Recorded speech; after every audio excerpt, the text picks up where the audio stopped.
अगला क्वेश्चन है कि एक पोटेंशियोमीटर टाइप का सर्किट, वैसे ना भी पता हो तो कोई फर्क नहीं पड़ता है, इसका ईएमएफ ई के इक्वल है, राइट। इसके बाद यहां पर एक एक्सपेरिमेंटल वायर है, राइट, और एक्सपेरिमेंटल वायर में ऐसे बना देता हूं इस तरीके से, ये एक्सपेरिमेंटल वायर आ गया, राइट। फिर यहां पर उसने एक बैटरी कनेक्ट करी, यहां पे एक सर्किट और भी है, राइट, और वो सर्किट चेक कर लेता हूं।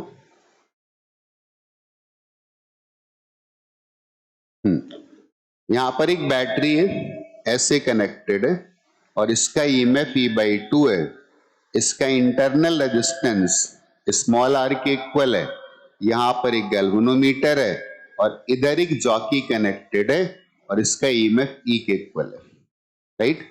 इसकी अपना कुछ लेंथ भी दिया है उसने, तो इस पार्ट की जो लेंथ है,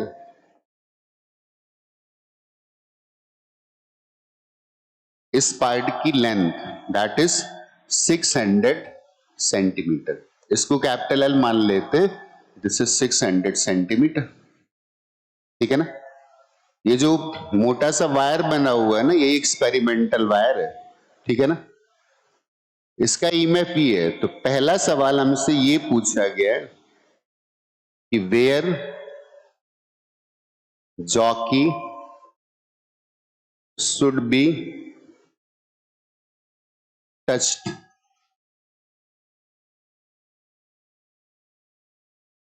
where jockey should be touched to get zero deflection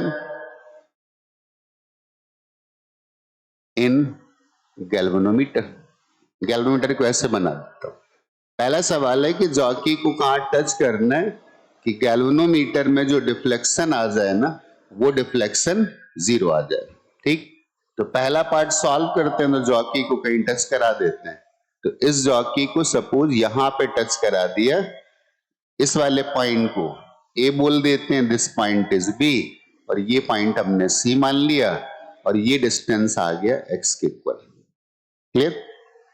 तो अगर गैल्वेनोमीटर का डिफ्लेक्शन जीरो है, राइट, इसका मतलब इस लाइन से करंट की वैल्यू कितनी जा रही, तो इस लाइन में करंट की वैल्यू आ रही that current is equal to zero. Deflection zero होने का मतलब है कि गैल्वेनोमीटर से कोई करंट नहीं जा रहा है, तो यहाँ पे करंट जीरो आ गया, तो इस रजिस्टर के क्रॉस पोटेंशियल ड्रॉप भी कितना आ गया, जीरो आ गया। इसका मतलब इस पॉइंट और इस पॉइंट के बीच का पोटेंशियल ड्रॉप इस बैटरी के पोटेंशियल ड्रॉप के इक्वल होगा, मतलब ईएमएफ के इक्वल होगा। तो वहां से हमें ये पता चल गया कि potential at A minus potential at C, और इसकी वैल्यू कितनी आ गई, दैट इज E/2, ठीक। हाँ, क्वेश्चन में एक बात और भी थी, तो थोड़ा सा ये तो थोड़ा सा इजी हो गया, उसने क्या किया, यहां पे एक इंटरनल रेजिस्टेंस भी लगा दिया, राइट, और इस रेजिस्टेंस की वैल्यू आर के इक्वल है, और ये जो ए बी वायर था ना, ए बी वायर, इसका रेजिस्टेंस 15 आर के इक्वल है, तो ये वाला resistance R and that is equal to 15 R. अभी क्वेश्चन को थोड़ा सा हल्का सा ट्रिकी बना देता है इस रेजिस्टेंस को लगा देने से, ठीक है ना। तो उसने बोला कि इसकी लेंथ 600 सेंटीमीटर है, ऊपर बैटरी का ईएमएफ ई है, इंटरनल रेजिस्टेंस आर है, और इस वायर का खुद का जो रेजिस्टेंस है वो रेजिस्टेंस 15 स्मॉल आर के इक्वल है। तो अगर मैंने x डिस्टेंस पर इसको टच कराया है, तो इसके क्रॉस पोटेंशियल ड्रॉप कितना होना चाहिए, E/2 होना चाहिए। हाँ, इस लाइन में कोई करंट नहीं फ्लो कर रहा है, current in this part is equal to zero, और उसका रीजन है कि गैल्वेनोमीटर में कोई डिफ्लेक्शन नहीं आ रहा, लेकिन यहां तो करंट फ्लो करेगा ना, यहां से करंट ऐसे जाएगा, वो करंट ऐसे जाएगा, वो करंट ऐसे जाएगा, वो करंट ऐसे जाएगा, और वो करंट ऐसे वह बैटरी के पास वापस आएगा, ठीक है ना। ऊपर वाले पार्ट पर करंट फ्लो कर रहा है, तो ऊपर वाले पार्ट का हम करंट भी निकाल सकते हैं, कैसे निकाल सकते हैं, ऊपर वाले पार्ट का टोटल ईएमएफ ई है और 15 आर प्लस आर 16 आर का टोटल रेजिस्टेंस है, तो this is the current flowing in the upper circuit. बात क्लियर होगी, राइट। अगर हमें करंट की वैल्यू मिल गई तो फिर हम ए और बी के क्रॉस पोटेंशियल ड्रॉप निकाल सकते हैं, right. Potential drop across wire A B is equal to, current को मल्टीप्लाई कर दो रेजिस्टेंस से, तो करंट आ गया E डिवाइडेड बाई 16R और रेजिस्टेंस की वैल्यू थी 15R। तो this potential drop becomes 15E divided by 16। AB के क्रॉस हमें पोटेंशियल ड्रॉप मिल गया। क्लियर हो गया। और जब उसने बोल दिया कि ये पोटेंशियोमीटर था, इसका मतलब था कि इस वायर का रेजिस्टेंस यूनिफॉर्मली डिस्ट्रीब्यूटेड है, मतलब पोटेंशियल ग्रेडियंट इज सेम। तो अब क्या करते, ए और बी के बीच में पोटेंशियल ग्रेडियंट निकाल लेते। पोटेंशियल ग्रेडियंट, पोटेंशियल ग्रेडियंट का मतलब है यूनिट लेंथ का पोटेंशियल। तो टोटल पोटेंशियल था 15E डिवाइडेड बाई 16 और उसकी लेंथ कितनी थी, उसकी लेंथ थी 600 सेंटीमीटर।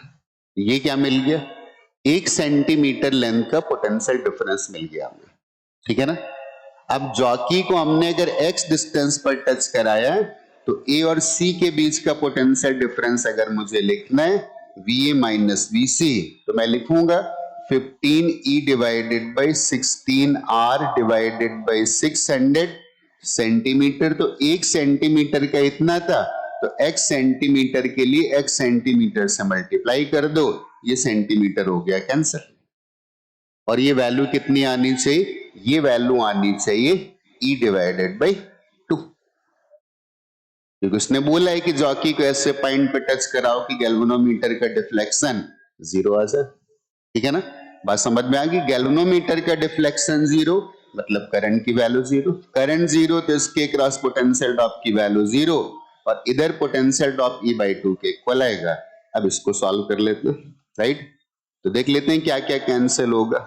एक तो यहां से E कैंसिल होगा, 15 से डिवाइड करेंगे तो ये 40 आ जाएगा, राइट। और 40 से डिवाइड करोगे ये तो ये आ जाएगा 20 और 20 इंटू 60 हो जाएगा 320। तो यहां से हमें x की वैल्यू मिल गई 320 सेंटीमीटर्स। इसका मतलब निकल के आया है कि वायर जो कि 600 सेंटीमीटर लॉन्ग है उसमें 320 की डिस्टेंस पर हमें एक ऐसा पॉइंट मिलेगा कि जिस पॉइंट पर हम जॉकी को टच करा देंगे तो ऐसी स्थिति में हमें जॉकी में कोई, गैल्वेनोमीटर में कोई डिफ्लेक्शन नहीं मिलेगा। बस समझ में आ गई, राइट। अब उसने एक अगला सवाल पूछा। नेक्स्ट क्वेश्चन क्या है, तो नेक्स्ट क्वेश्चन में पूछा गया है, नेक्स्ट पार्ट था, if the jockey touches the wire at a distance 560 centimetre from A. अब उसने एक दूसरा क्वेश्चन बना दिया कि जॉकी को 320 पे नहीं 560 मतलब कहीं यहां पे टच करा दो, राइट। तो अब एक सर्किट और बना लेते हैं अगले क्वेश्चन के लिए। ऊपर एक बैटरी थी, उसका इंटरनल रेजिस्टेंस था, नीचे एक एक्सपेरिमेंटल वायर था, राइट। तो एक्सपेरिमेंटल वायर को हम ऐसे बना लेते हैं, ये हमारा एक्सपेरिमेंटल वायर हो गया, राइट।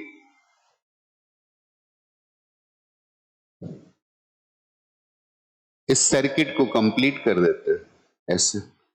ये एक्सपेरिमेंटल वायर था ए बी, नीचे क्या था, एक और बैटरी थी, उस बैटरी का ईएमएफ E/2 के इक्वल था और उस बैटरी का इंटरनल रेजिस्टेंस स्मॉल r के इक्वल था। यहां पर एक गैल्वेनोमीटर था और जॉकी को उसने यहां पे जाके टच करा दिया और ये वाली डिस्टेंस उसने दे दी 560 सेंटीमीटर्स, जबकि टोटल डिस्टेंस हमें पता थी 600 सेंटीमीटर्स। इसका रेजिस्टेंस R के इक्वल था, इसका ईएमएफ E के इक्वल था। अब उसने हमसे पूछा है, ठीक है ना, कि अगर ऐसे टच करा देते तो गैल्वेनोमीटर में करंट कितना होगा। Find the current in galvanometer, find current in galvanometer. पहले गैल्वेनोमीटर का करंट 0 दिया था उसने। तो एक बात बहुत ध्यान से देखना, पहले 320 पे टच था, तो 320 मिट के थोड़ा सा राइट में आएगा ना इधर। तो इस वाले पॉइंट को अगर कुछ बोलता तो यहाँ का पोटेंशियल ड्रॉप था E/2, तो आगे जाने पे पोटेंशियल ड्रॉप थोड़ा सा बड़ा हो गया होगा।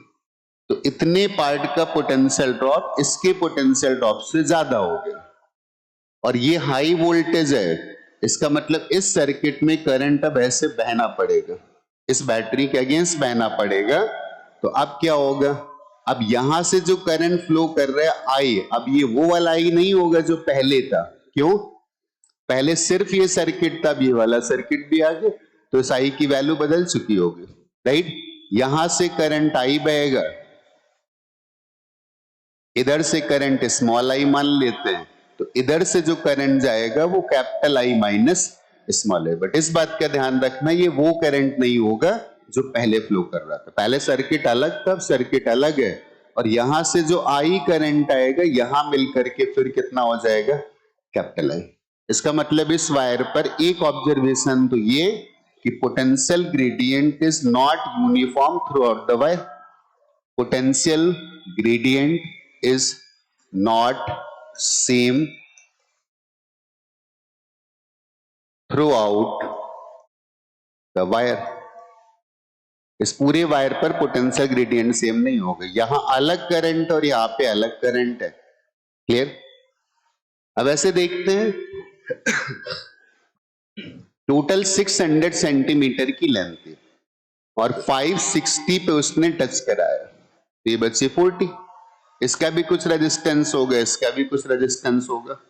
तो सर्किट अगर इक्विवेलेंट बनाते तो ऐसे बना सकते हैं, छोटा सर्किट, एक बैटरी है, एक इंटरनल रेजिस्टेंस है, एक रेजिस्टेंस ये हो गया, इसके बाद यहां पर एक बैटरी है, एक रेजिस्टेंस है, गैल्वेनोमीटर है, फिर एक रेजिस्टेंस यहां पे आ गया।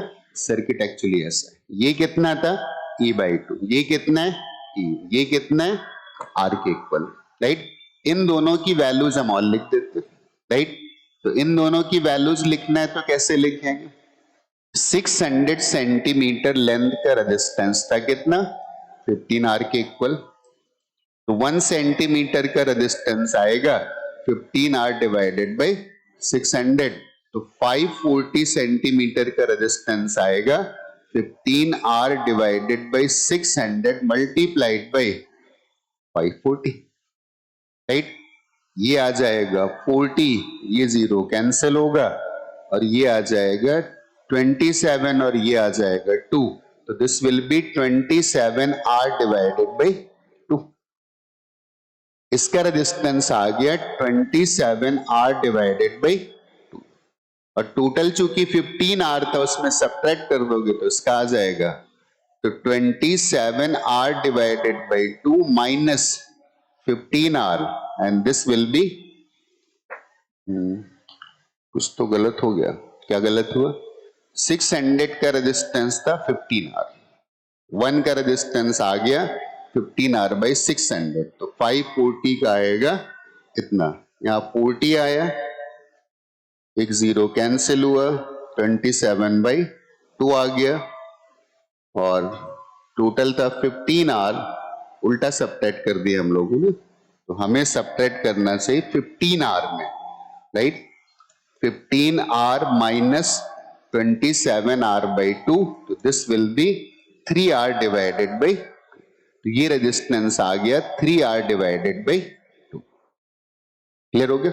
अब एक नॉर्मल सा सर्किट हमारे पास है, हमने यहाँ पे करंट भी फ्लो करा रखी है, तो एक करंट यहां से फ्लो कर रहा है आई, यहां से फ्लो कर रहा है small I, capital I minus small आई, यहां से आई फ्लो कर रहा है और यहां से इस कैपिटल आई फ्लो कर रहा है, ऐसे। ठीक, सर्किट की इक्वेशंस बना लेते, राइट। तो इस वाले पार्ट पर करंट ऐसे फ्लो करते, एक इक्वेशन तो हम ऊपर से बनाते हैं किरचॉफ्स लॉ से, तो 27R divided by 2 multiplied by I minus I, I minus I, एक ड्रॉप ये आ गया, plus 3R divided by 2 multiplied by capital I, और यहां से भी कैपिटल आई आ रहा होगा तो capital I into small R, और यहाँ पे ये ई का ड्रॉप हो रहा था, तो इसको राइट में लिख देते हैं ई के इक्वल। एक इक्वेशन हमारे पास यहां से आ गई, और एक इक्वेशन हम यहां से बना सकते इस लूप से, राइट। ऐसे घूम जाते हैं, तो पहले इसको क्रॉस करेंगे, तो या बाहर बारी बना लो जैसा मन, मैं इसी में बना लेता हूं 27r divided by 2 multiplied by i minus I, और फिर यहां ड्रॉप था, इधर राइज था, तो minus small I into small R, और फिर राइज था तो minus E, and this is equal to 0। ये हमारे पास दो इक्वेशंस आएंगी, इन दो इक्वेशंस को सॉल्व करके कैपिटल आई और स्मॉल आई निकाल सकते हैं, राइट। अब हमें क्या निकालना था, गैल्वेनोमीटर का करंट, तो गैल्वेनोमीटर की लाइन पर हमने ये करंट माना था, ये वाला करंट, मतलब हमें जो आंसर देना है वो स्मॉल आई का देना है। एक बाकी कैलकुलेशन है, कर सकते हो या फिर मैं करके सॉल्व कर दूं, आई होप कर सकते हो।